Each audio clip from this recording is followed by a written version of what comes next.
Chapitre 33. Archétype démétrien et archétype aphrodisien. La Vierge, la nudité abyssale. Jusqu'ici, nous avons considéré surtout la polarité primordiale en des termes abstraits et métaphysiques. Nous l'étudierons maintenant brièvement sous la forme de figures divines proprement dites, de théophanie et de cratophanie. Répétons-le. Pour l'Antiquité traditionnelle, ces figures furent des archais, des êtres réels. Avec elles, on se rapproche déjà du plan existentiel, donc de la sexualité humaine concrète, les significations du mythe sacré se rattachant dans ce nouveau domaine à des cultes, à des institutions, à des actions rituelles. Une habileté particulière dans la discrimination est cependant nécessaire si l'on veut dégager des caractérisations différenciées dans le champ mythologique. On rencontre en effet dans celui-ci une foule de figures ayant presque toujours un caractère polyvalent, servant donc de base à des contenus très variés, tant en raison de la multiplicité des aspects qu'on peut découvrir et examiner dans ces figures, que pour des causes extérieures, historiques. Le mélange, la transformation ou la juxtaposition de mythèmes et de cultes divers dans les civilisations et parfois même dans le cadre d'une seule et même civilisation. En ce qui concerne le principe féminin, la grande variété de ces images ou épiphanies peut être ramenée à deux types fondamentaux que nous appellerons le type démétrien et le type aphrodisien, et qui se présentent à nous comme les archétypes éternels de la mère et de l'amante humaine. Ils correspondent à la puissance du divin, Usia, Ilé ou Shakti, sous des aspects de force à l'état pur, de force qui a reçu une forme de l'éternel masculin et qui est devenue vie alimentant une forme. Le type démétrien est attesté dans le vieil Occident dès le Paléolithique supérieur. Il se continue au Néolithique, se concrétise dans les divinités maternelles pré-helléniques, réapparaît dans une zone méridionale qui, partant des Pyrénées, rejoint par-delà la culture égéenne l'Égypte et la Mésopotamie, l'Inde pré-arienne et la Polynésie. Le thème de la fécondité est au premier plan. En tant que traduction naturaliste de l'idée de la déesse comme vie et origine de la vie, il s'exprime dans les informes idoles stéatopiges de Paléolithique. Avant de se manifester sous la forme tardive et chaste de la Déméter hellénisée, il apparaît aussi dans les déesses nues plus anciennes, les représentations les plus drastiques étant constituées par la déesse aux innombrables mamelles et par les images féminines nues, debout ou couchées sur le dos, les jambes fortement écartées, pour montrer leur organe sexuel, mais aussi pour libérer, faire couler le sacrum sexuel, sous la forme d'une énergie magique, du mana fécondant, de la génitrix ou mater primordiale. Dans certains peuples primitifs, le même thème s'exprime de façon typique dans le dessin linéaire stylisé de la matrice et de l'organe sexuel, le triangle inversé, parfois avec un trait dans l'angle inférieur, qui évoque le début de la fente vulvaire, adopté comme symbole à faire reculer ceux qui ne doivent pas s'en approcher. On peut tirer un sens analogue du geste féminin consistant à relever sa robe pour montrer son sexe, geste qui est aussi le deuxième des sens dont on vient de parler. Dans la légende par exemple, c'est par ce geste que les femmes lyciennes font reculer les ondes menaçantes de Poséidon. Et dans le cycle islamique, c'est par ce geste, uni au rejet du voile, que l'ancienne déesse lunaire Al-Uzzas arrête l'envoyé du prophète qui voulait abattre les arbres consacrés à la déesse. Ce n'est pas le lieu de se pencher sur les multiples noms portés par la grande déesse, par la mania mater génitrix, image du principe démétrien, mais aussi pouvoir, force très réelle. Elle est la terre-mère. C'est l'iranienne Ardvi qu'Ahura Mazda appelle mon eau, et qui est mise en relation avec un fleuve mythique descendant des hauteurs, d'où proviendraient les eaux de la terre sous leur signification symbolique d'énergie vitale, de force de fécondité et de fertilisation. Le principe humide constitue ici la substance élémentaire de la déesse, et une étymologie néoplatonicienne met aussi en relief l'autre aspect de ce principe lorsqu'elle fait dériver le nom d'une épiphanie de la déesse, Rhea, de reine, qui veut dire couler. C'est pourquoi nous voyons des déesses de type démétrien comme l'Héra argienne, mais aussi de type amazonien comme Pallas Athéna, retrouver leur virginité en se plongeant dans les eaux, leur substance primordiale, qui, comme telle, les renouvelle et les rend à leur nature propre. Un mythème des mystères de Héra qui nous a été transmis nous montre la déesse sortant toujours vierge du bain rituel dans les eaux de la source Canatos. On peut aussi rappeler la relation existant entre le culte romain de Vesta et l'eau des sources ou l'eau qui coule. Elle seule était utilisée en tant qu'eau vive dans certains rites purificateurs pratiqués par les Vestales. De même, Ganga, la grande déesse hindoue, est celle qui trouve dans le fleuve sacré, dont les eaux lavent de tout péché, sa manifestation, sa forme liquide. Dans le monde de ces figures, on se trouve donc devant l'hypostase suprême lorsque la grande déesse se présente comme celle qui, semblable à la Gaïa d'Hésiode, engendre son époux ou bien engendre en se faisant féconder par un époux qui est lui-même né d'elle dans un premier temps, qui est donc à la fois son fils et son amant.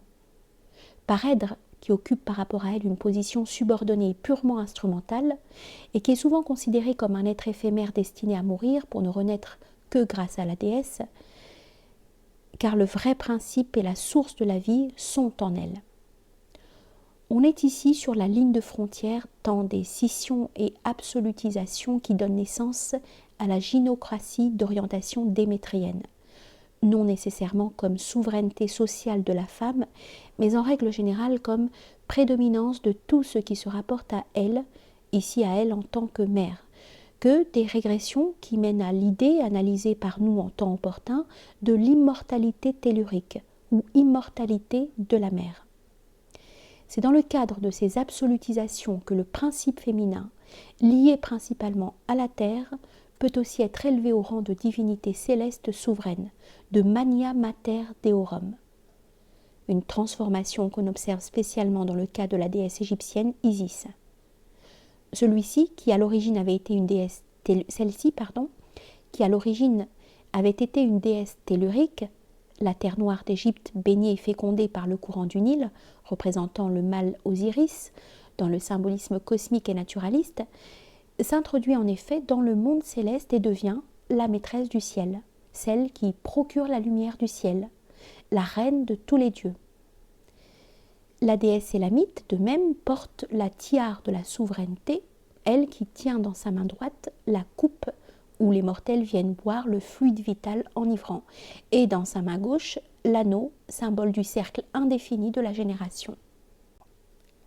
Lorsque la grande déesse de terre-mère qu'elle était prend en particulier la forme d'une divinité lunaire, c'est alors qu'apparaît une nouvelle expression d'une des deux significations fondamentales de la féminité archétype.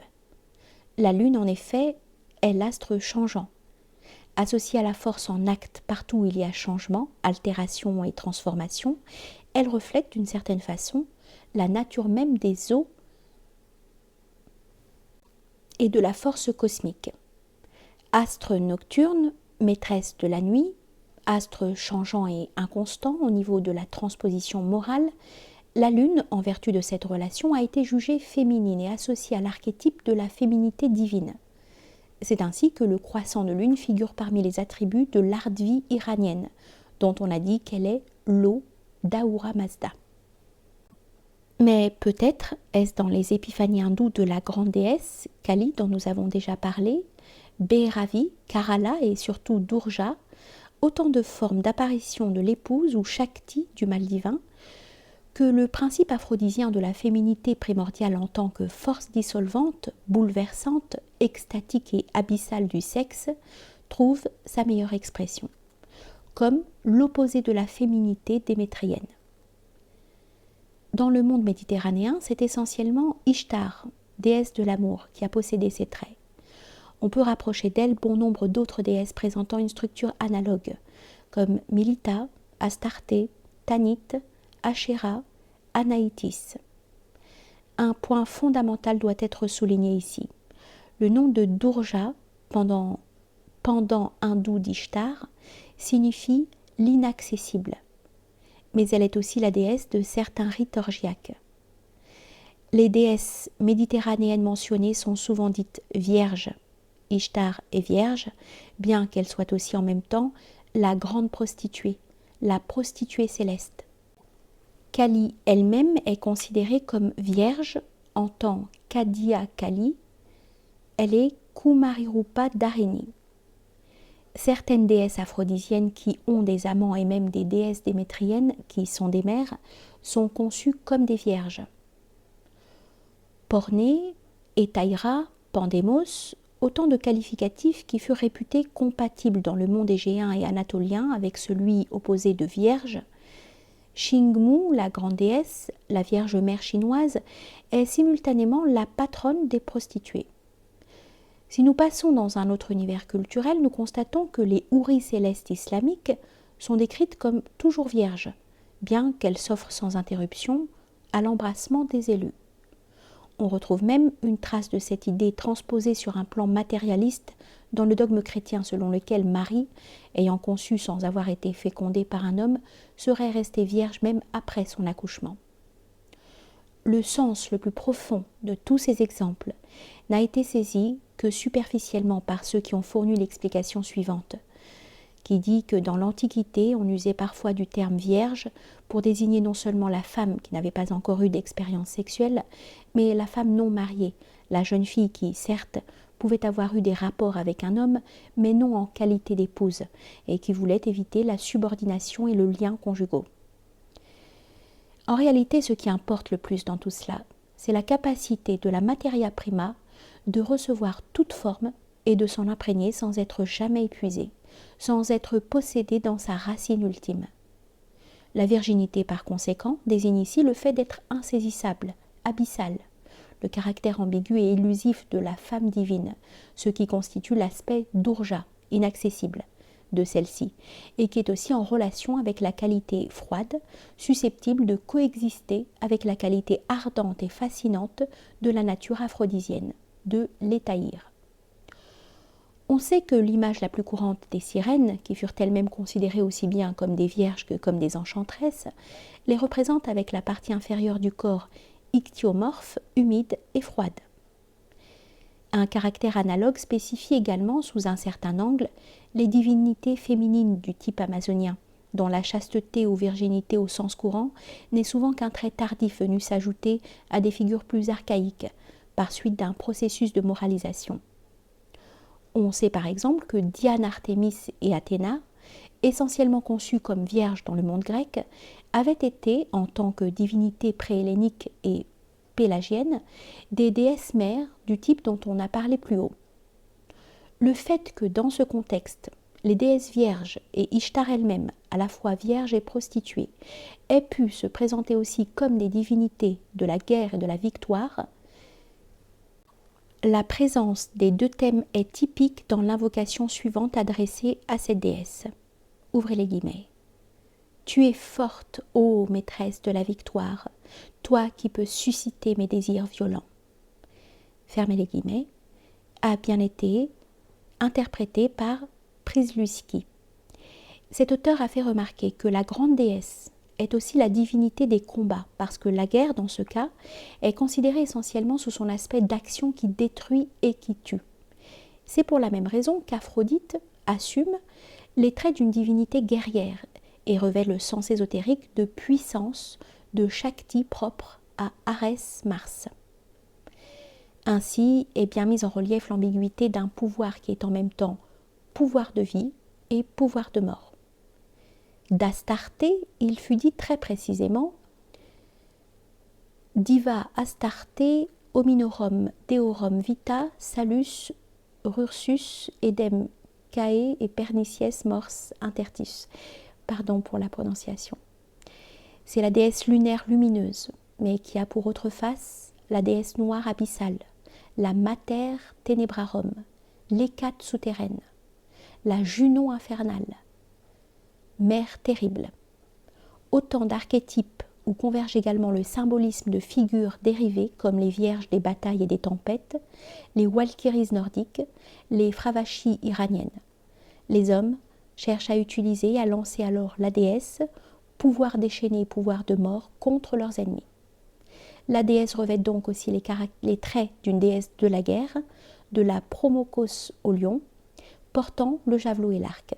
Et lorsque ce pouvoir mène à la victoire, la Vierge enfin apparaît comme déesse du triomphe. Ainsi, Durga est-elle également la Vierge noire, invoquée comme celle qui accorde la victoire dans la bataille. En ce qui concerne l'aspect infernal de cet ensemble, il sera intéressant de dire quelques mots sur la dévotio romaine, rite ténébreux par lequel un chef de guerre s'offrait en victime volontaire aux forces infernales pour les déchaîner contre l'ennemi. Dans l'invocation, après les divinités lumineuses, Mars compris vient le nom de Bellone, qui est précisément une déesse de la guerre au sens dont on a parlé, mais que des auteurs anciens ont aussi identifié aux autres formes de la grande déesse. Il faut citer en outre la déesse égyptienne Sekhmet, à tête de lion, déesse nue de la guerre qui se réjouissait des sacrifices sanglants et dont on disait qu'elle se donnait vivante au vainqueur. On peut voir une transposition morale de l'aspect ontologique d'Urja, de la déesse, dans la cruauté que lui attribuent différents mythèmes qui se sont cristallisés autour de figures de ce genre. La déesse se complaît dans le sang et la mort. Cela est visible sous le mode le plus net chez Kali. Mais dans plusieurs régions de la Grèce, à Sparte, à Broron et ailleurs, on offrait à l'époque archaïque des sacrifices humains à Artémis Orthia, dit aussi Thoria. Lorsque ceux-ci furent abolis, il resta comme trace le rite de la diamastigosis, de la flagellation des adolescents à Sparte lors des fêtes de cette déesse, afin que leur sang en baignât l'autel, car la déesse vierge aimait le sang. Dans d'autres cités grecques, les adorateurs de Déméter, eux aussi, se flagellaient réciproquement. La fête de Cybèle, qui à Rome s'inspirait du culte de la grande déesse, était célébrée du 15 au 27 mars, ce dernier jour étant marqué dans le calendrier comme Dies Sanguinis. Ce jour-là, les prêtres de la déesse se fouettaient et s'infligeaient des blessures en unissant leurs cris au son des flûtes et des timbales. Puis après une veillée mystérieuse, les initiés, disait-on, s'unissaient à la grande déesse. Les rites orgiaques consacrés à la déesse Ma, qui était aussi une déesse de la guerre, avaient un caractère semblable. Il est un phénomène qui rentre dans le même contexte. L'exécution de sacrifices sanglants était souvent confiée à des prêtresses, ainsi parmi les Gaulois et les Indiens d'Amérique. Il y avait aussi un rite archaïque pratiqué par les Vestales, les vierges sacrées romaines, gardiennes de la flamme qui est vie, rite consistant à jeter dans le Tibre 24 mannequins. Mais l'opinion dominante estime qu'il s'agissait à l'origine de victimes humaines sacrifiées. On peut maintenant se pencher sur la signification de la nudité de la femme divine sous son aspect d'Urja, par opposition à la signification déjà examinée de la nudité de l'archétype démétrien maternel, principe de la fécondité. C'est le nu abyssal aphrodisien. L'une de ces expressions symbolico-rituelles la plus forte et la plus suggestive se rattache à une danse originellement sacrée, la danse des 7 voiles. L'enseignement des mystères comprenait le symbolisme de la traversée des 7 sphères planétaires et le détachement progressif des déterminations ou conditionnements se rapportant à elles, conçus comme autant de vêtements ou d'enveloppes à rejeter pour atteindre l'état de complète nudité de l'être absolu et simple, qui est seulement lui-même lorsqu'on est passé au-delà des 7. Dans ce contexte, Plotin parle précisément de ceux qui s'élèvent par degrés dans les mystères sacrés, déposant leurs vêtements et avançant nus, et il est question dans le sophisme du tamzig, du déchirement des vêtements durant l'extase. Dans le domaine opposé, celui de la nature, le processus correspondant, c'est la dénudation de la puissance féminine. Elle se libère de toutes ses formes pour se manifester dans son élémentarité, dans sa substance vierge antérieure et supérieure à toute forme. C'est cela précisément qui est symbolisé dans la danse.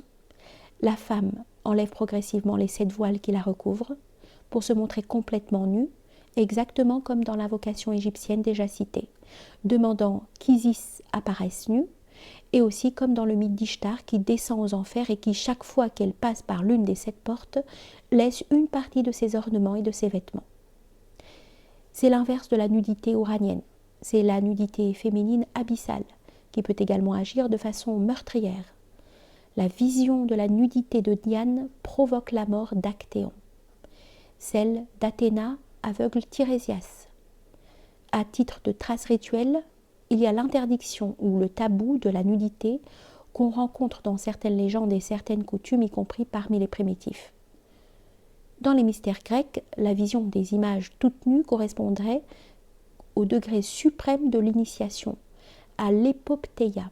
Et cela a pour pendant, par exemple, dans le domaine du féminin, le rituel des pratiques sexuelles tantriques.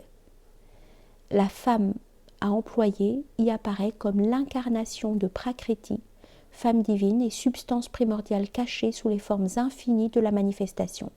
Lorsqu'elle est nue, la femme désigne cette substance même, libérée de toute forme, c'est-à-dire la substance à l'état vierge et abyssal.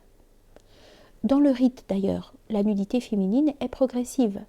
L'union avec la femme complètement nue n'étant pas permise à tout le monde, mais seulement aux initiés tantriques de niveau supérieur, comme si seuls ces derniers pouvaient soutenir la vue de l'abyssal, de la nudité de la Vierge, et s'unir à elle sans danger mortel ni profanation.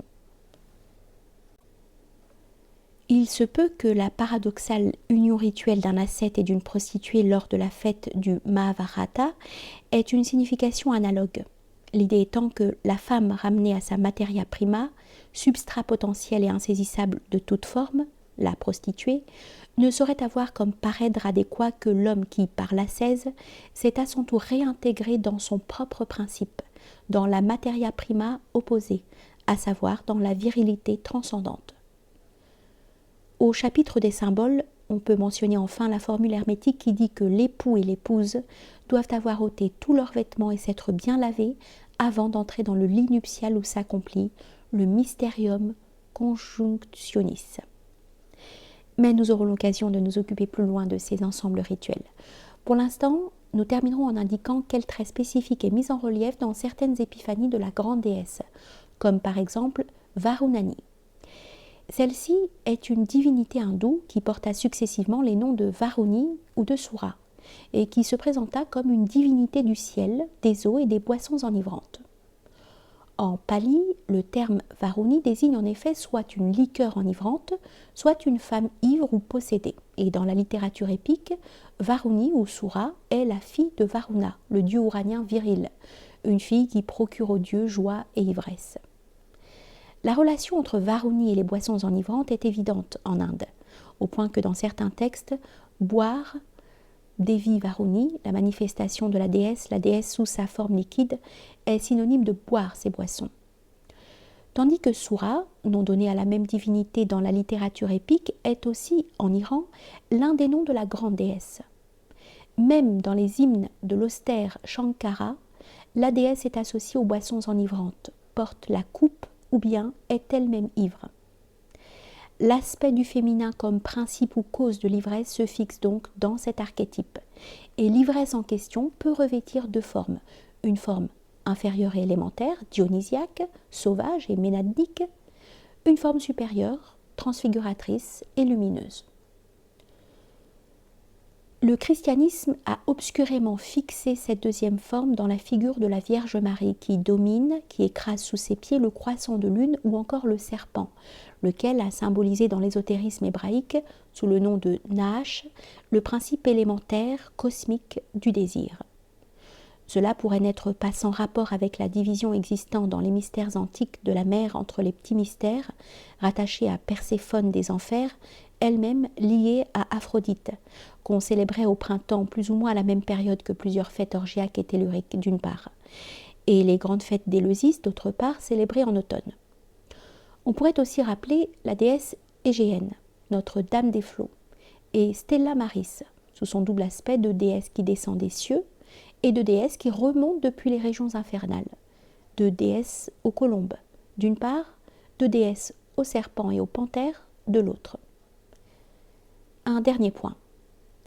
Lorsque la substance ou puissance cosmique reste d'une certaine façon freinée dans son caractère fluide, fuyant, incompressible, quel que soit l'aspect ou situation par lequel elle se fixe dans une forme donnée, nous sommes en présence du principe démétrien sous la forme des figures féminines en tant qu'épouses unies à un dieu par le lien monogamique ou monoandrique. La substance dans ce cas, ce n'est plus la Vierge ni la prostituée, mais l'épouse divine comme source scellée. Sur le plan de la traduction morale de l'archétype, on observe des manifestations de chasteté et de fidélité qui peuvent finir par cacher la nature originelle de cette substance. Dans le mythe, les couples divins sexués, connaissant des rapports relativement harmonieux et équilibrés, correspondent à cette situation ontologique.